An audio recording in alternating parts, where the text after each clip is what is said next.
Race against the darkness. Day 1, God's remedy for our ruin. Discuss. What is the best thing you ever received for free? How did getting it for free make it a memorable experience? When an engaged couple goes into a jewelry store to shop for that special diamond, the jeweler will often set a dark, velvet-covered pad on his counter, then carefully lay each diamond on the pad. The contrast of the dark velvet provides the background that enhances the sparkle and beauty of each diamond.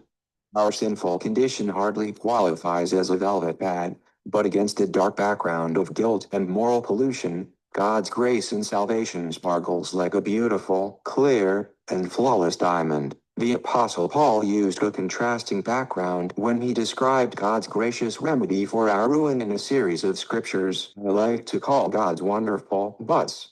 We already saw the dark background Paul painted in his indictment of all mankind, both religious and irreligious, in Romans 3:10-12.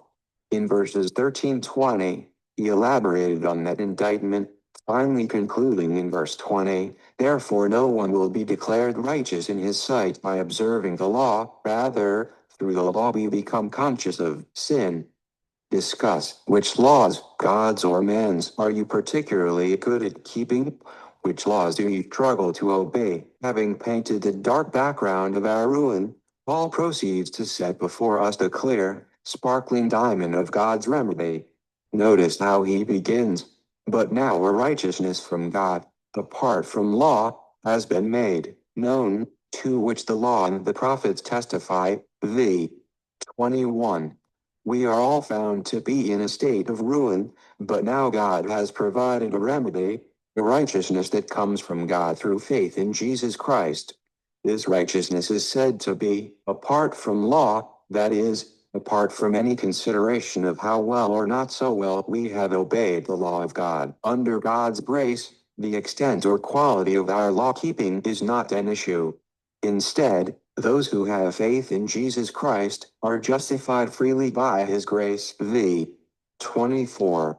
To be justified means more than to be declared not guilty. It actually means to be declared righteous before God. It means God has imputed or charged the guilt of our sin to his Son, Jesus Christ, and has imputed or credited Christ's righteousness to us. 1. These aren't terms we use often. Write your own definition for each of the terms below. Justified, righteous, imputed. Note, however, that we are justified by his grace.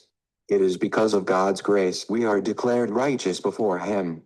We are all guilty before God, condemned, vile, and helpless. We had no claim on God. The disposition of our case was wholly up to him.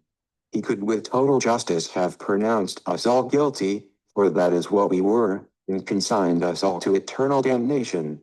That is what he did to the angels who sinned, 2 Pet. 2:4, and he could have with perfect justice done the same to us. He owed us nothing, we owed him everything, but because of his grace, God did not consign us all to hell. Instead, he provided a remedy for us through Jesus Christ. Romans 3:25 says, God presented him as a sacrifice of atonement through faith in his blood. What is a sacrifice of atonement? A footnote of the New International Version gives an alternate reading of the one who would turn aside his wrath, taking away sin. The meaning of Christ as a sacrifice of atonement, then, is that Jesus by his death turned aside the wrath of God from us by taking it upon himself. As he hung on the cross, he bore our sins in his body and endured the full force of God's wrath in our place. As Peter said, he himself bore our sins in his body, and suffered, the righteous for the unrighteous. 1 Pet. 2:24, 3:18. By his death Jesus completely satisfied the justice of God, which required eternal death as the penalty for sin. It is important that we notice who presented Christ as this sacrifice of atonement. Romans 3:25 says God presented him. The whole plan of redemption was God's plan and was undertaken at God's initiative. Why did he do this? There is only one answer. Because of his grace. 2. Write Romans 3:25 in the space below, and spend a few minutes in reflective prayer to God.